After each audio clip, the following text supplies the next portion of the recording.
Hi friends, welcome to That 1870s Homestead. My name's Rachel, and today I was getting going on something I thought it would be great to share with you guys.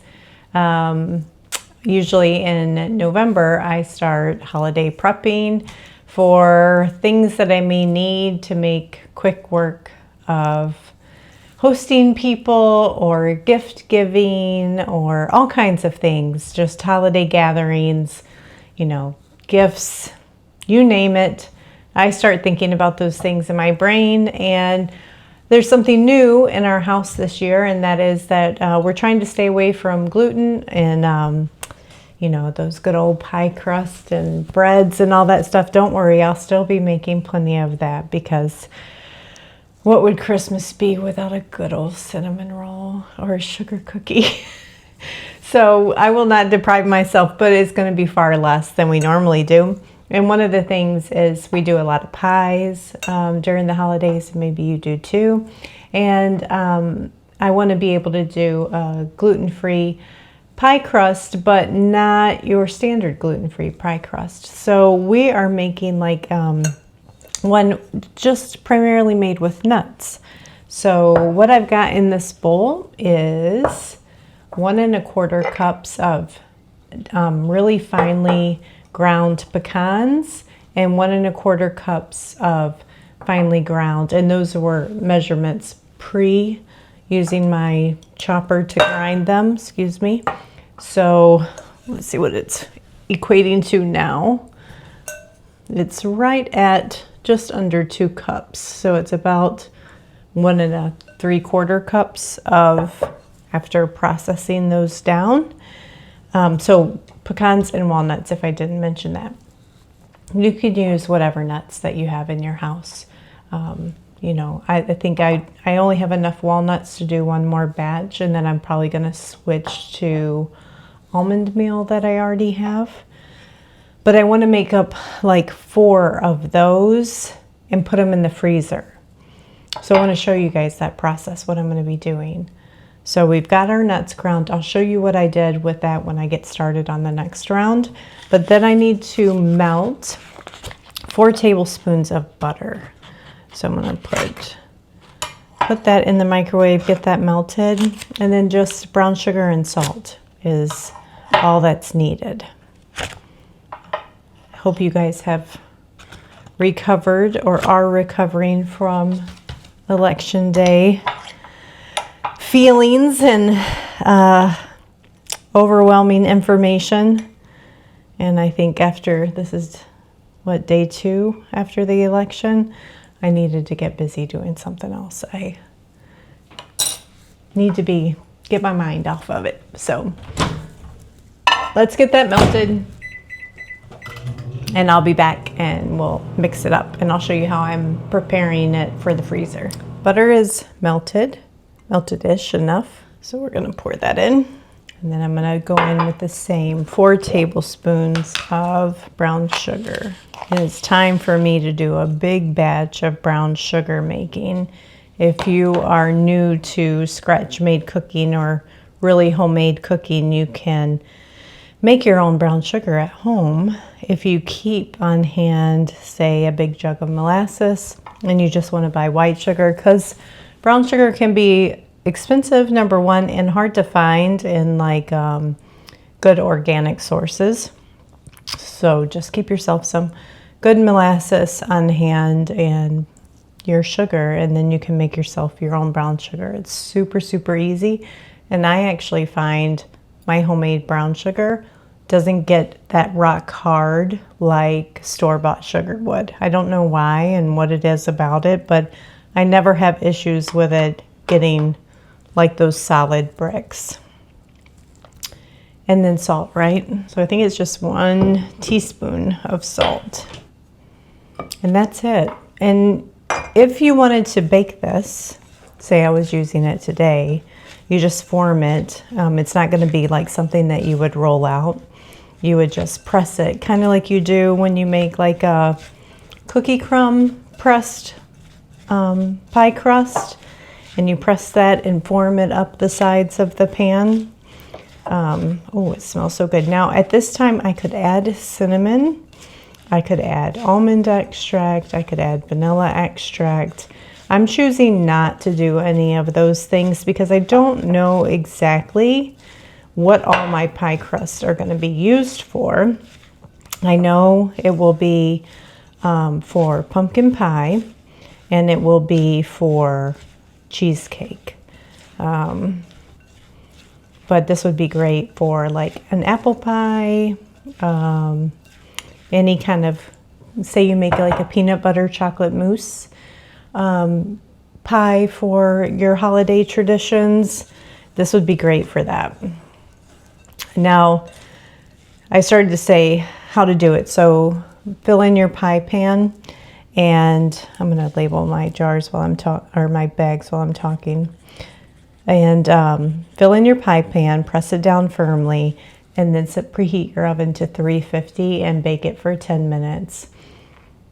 Then put your pie filling in and bake as usual.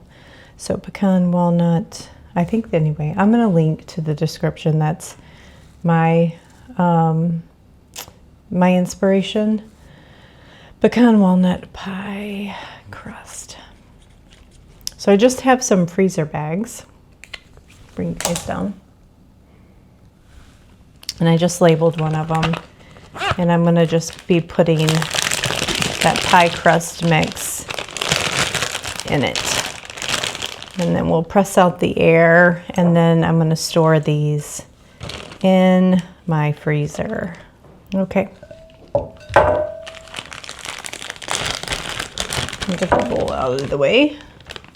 I'm going to zip this up till it's most of the way zipped, and I'm just going to lay it down and push out all that air. And there is one pie crust filling, I would call it. So, and it should make a 9 to 10 inch pie. So now let's do one more, and I'll show you the beginning to the end. So I just have one of these antique nut choppers. It does an amazing job. Has a little piece of wood at the bottom of the glass, and you just chop the heck out of your nuts. You could use a food processor. You just want to be careful with that you don't overly chop them and they become gummy, kind of like they're making a butter. And then I have nice measurements on mine, so I know where 1 1/4 cups are. This is going to take a while, but this just goes up and down, chop, chop, chop. So it still has some decent sized chunks in there, so I'm going to keep going.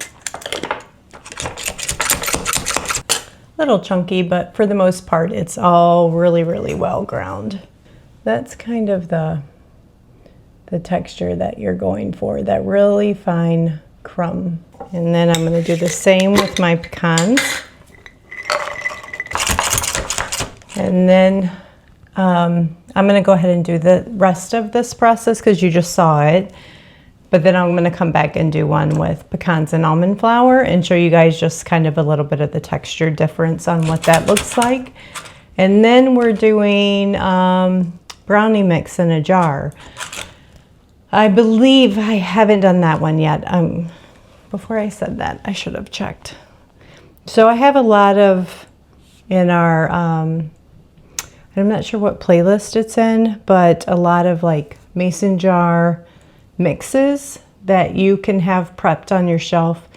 Save yourselves some of those preservatives and additional ingredients that are unnecessary in good wholesome food that truly aren't healthy for us. So how to make cornbread mix, you know, your blueberry muffin mixes, yellow cake mix, spice cake mix, cocoa mix, and you're going to save yourself a ton of money if you just teach yourself how to make these things at home. But they also make really cute gifts to give to teachers, give to your neighbors, add to gift baskets.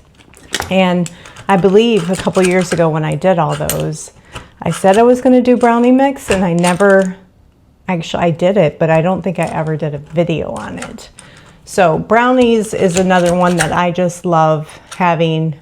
I would say my most used are brownie mixes and just a basic yellow cake mix, because you can make cookies from yellow cake mixes. You can make faux cobblers.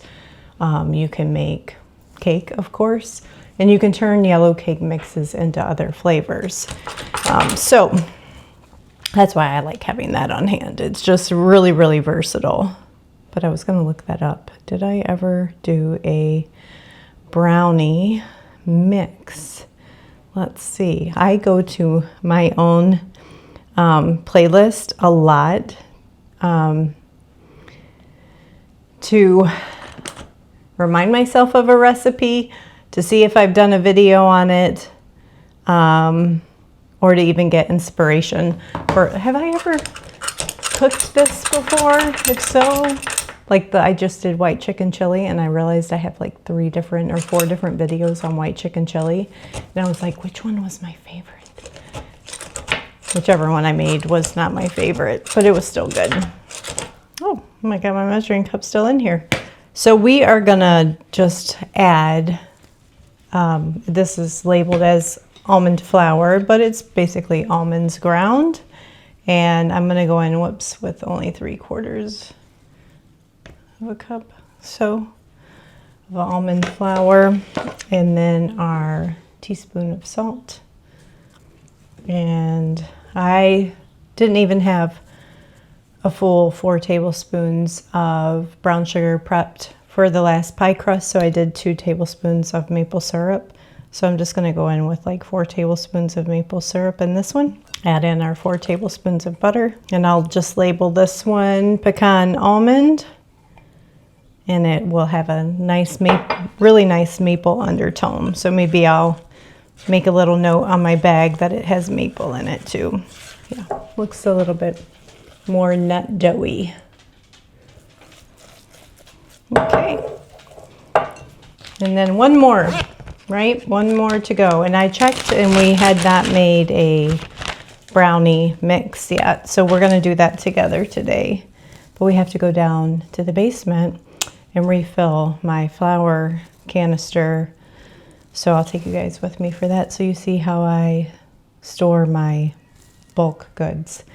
Alrighty, so this is pecan almond, and this would be cute in like little tarts too. So if you had a tart pan and you were making like little pecan or walnut tarts, be great for that. All kinds of uses, and a little bit easier, I guess, than a standard pie crust, in that you don't have to roll it out. You can just use your fingers and press it, or a spoon. It'd be a good alternative too for a gluten-free crumb topping on a cobbler style dessert. So I've got all that apple pie filling stuff down there. And if I wanted to throw together a quick dessert, I could grab this and just sprinkle it on top and be like a little crumble. Oh yeah, you're really going to be able to tell the difference when I show you this bag compared to the other bag. So this is the pecan almond, and this is the pecan walnut. You can see how this just naturally holds together a little bit better than this one does. So interesting. You know what I may do is, when I get that pecan walnut out, I may throw it in the food processor just to grind it up a little bit more, and maybe it'll hold together better. So I have one more to do. I'll be back when that's done, and then we'll go get started on the brownie mix. So what I like to do when I'm making these jar mixes is set them up like assembly line style, from the way that they tell you to load them. So they're, you know, to make it like cute, in case some of them are given away as gifts. So we've got sugar, our cocoa, and then I believe it's flour, which we need to refill, and baking powder and salt.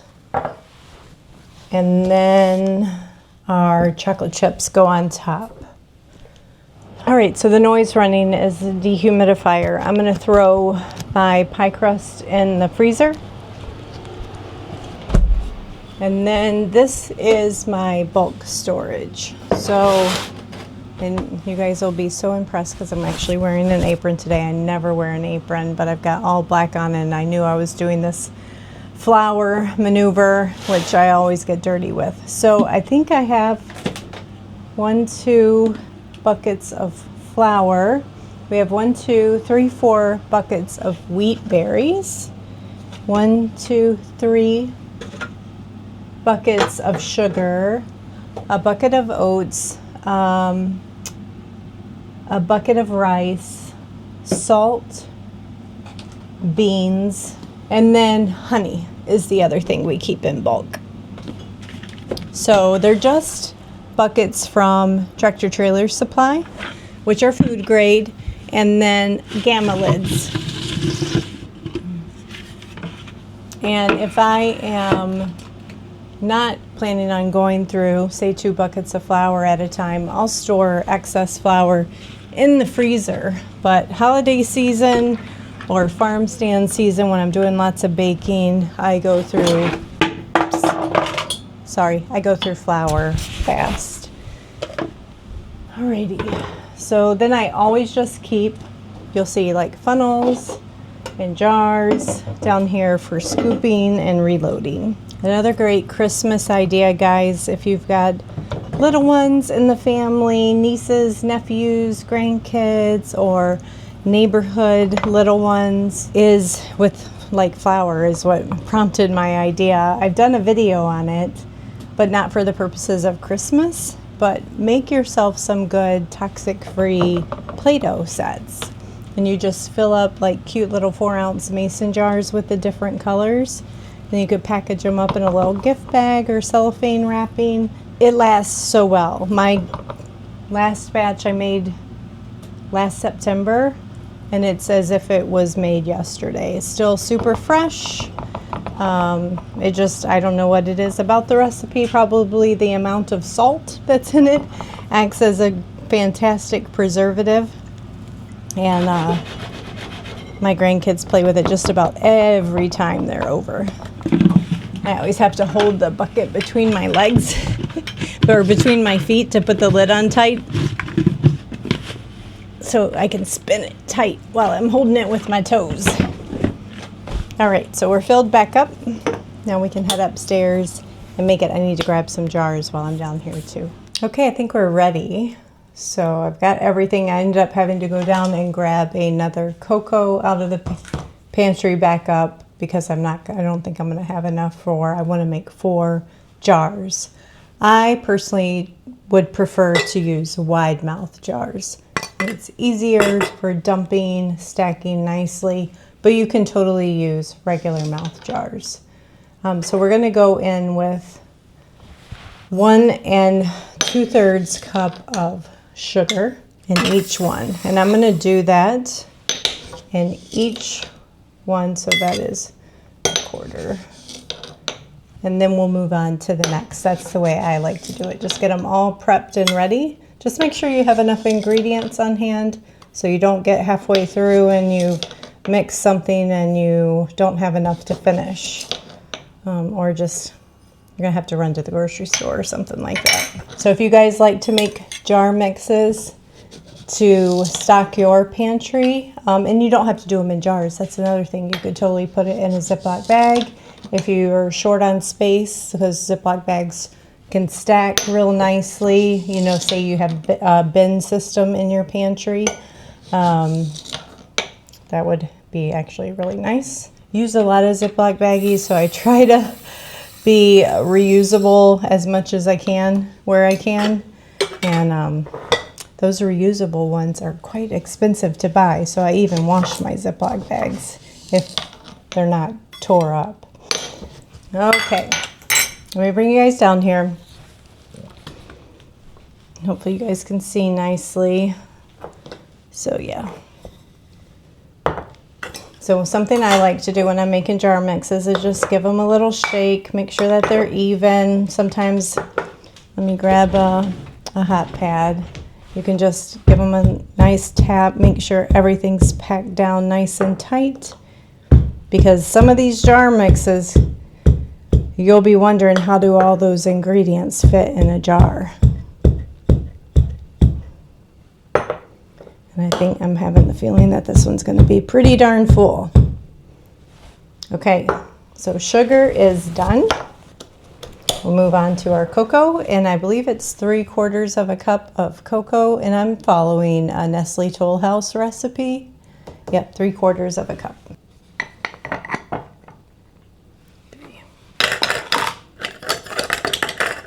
Now this one that I just refilled is Dutch processed cocoa. I know that there's some sticklers out there that won't use Dutch processed cocoa and regular good old-fashioned cocoa the same way. I do. I get whatever is I can find. So 1, 2, 3. And honestly, I'm not a trained chef to know what's the difference. So I'm sure that there is a very important difference that makes something, but I have never been fussy about it. All right, so cocoa is one that can get kind of tricky to pack in a jar nicely. So one of my tricks is to pull out my good old pickle packer, and I'm going real gently, and I'm packing that in. Because see, it kind of gets up on the sides, and you're going in with your flour next, and you want it to look nice and neat. Especially if this is for if you're giving it away. If it was just for me, I wouldn't care.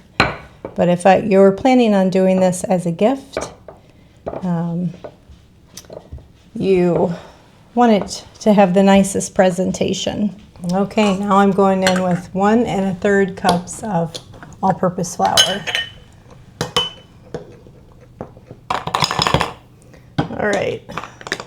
Same thing. Actually, I'll just go ahead and do my salt and baking powder at the same time.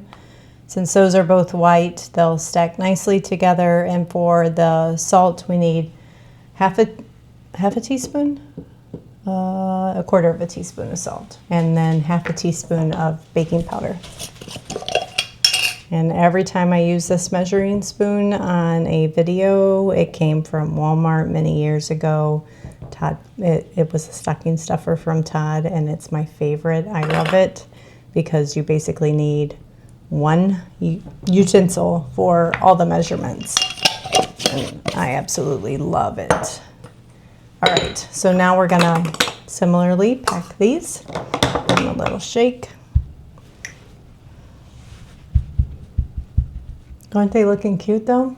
They're looking so cute. This would make fantastic teacher gifts, neighbor gifts. Put a little, I'll show you guys at the end. We'll do one up for pretend, because I really don't plan on giving any of these away this year. These will just be pantry stock items for my, when I'm hosting. And then the last thing that we're adding is our chocolate chips. And then what you're gonna do is you're gonna print off a label, but when I do it for the purposes of stocking my pantry, I just write the other ingredients and the mixing or baking instructions right on the lid. But if you were giving it a gift, you would make up a cute little label and attach it. And we are doing 3/4 cup of milk chocolate chips, or you could do dark chocolate chips, but I have milk. I believe I've been asked before if you need to vacuum seal these, and I never have. I'd say it certainly wouldn't hurt for longevity of a pantry staple, but ours just never lasts that long that I need to.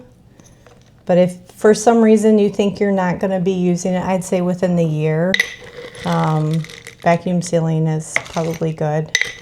And I'm sure that the proper shelf life, somebody would tell you, is like 6 months, but I would say you can easily do a year. All right, got them all. Now I just need to get my lids out, and I'm happy to have this. So what else am I going to be, let me just list out the rest of the ingredients in case you want to write this down and you've been following along. What you would add to this is you would do 1 1/2 sticks of melted butter, or 3/4 of a cup, 2 large eggs, 2 tablespoons of water, and 2 teaspoons of vanilla extract. Now me personally, anytime I'm cooking with chocolate, I will split up what a recipe calls for with vanilla extract and do half vanilla, half coffee, because it really brings out the coffee really brings out the chocolate flavor. Dump this in a bowl, mix your wet ingredients, pour that together, mix it just until combined, and then you're going to bake them in a 13 by 9 inch pan at 350 for 18 to 25 minutes. So I can now condense this. If you guys followed my last pantry organization video, there was so many jars I had of multiple things opened in there. All right. So what I'm going to do is grab some lids, and I use my used lids for things like this. I'm not going to waste new lids. And anytime I wash dishes, I keep bags like this on the back of the pantry door full of lids. Okay, so like example, this is a yellow cake mix one. Can you guys see that? And I just write the instructions on it. How convenient was that? Tip, to get your permanent marker off. I don't know if it would work with any old extract, but what I always use is a little dash of vanilla extract, or you could use vanilla essential oil. Just put some on a cloth. And it takes, as I say that, it's faded, but it's good enough for me to write on again. I'm just going to write my ingredients on this, and then I'll go 350, 18 to 25. I do it something very simple like that. I know how to follow my own instructions, so do what you need to do to understand your own writing and instructions. And then, but like I said, if you're doing this for a gift, let me grab a couple things. I always grab squares of fabric. Say Walmart has really good ones.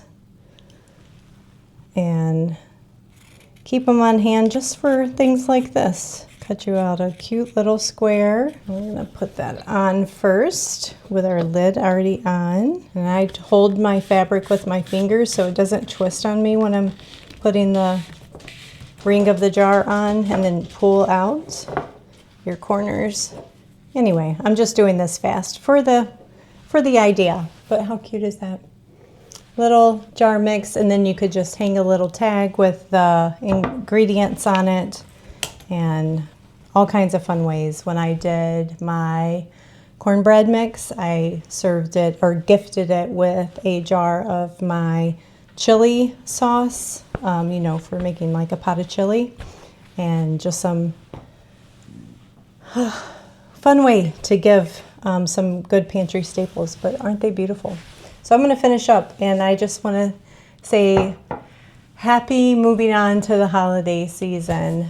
It's been a joyful year in our house, and I'm happy to be through all of the campaigning and elections and moving on to what's next that the world has to offer us. So I wish you guys all the best, and enjoy getting away from it all for a little bit, whatever that looks like to you. Go do something fun, something else. I'll talk to you guys later.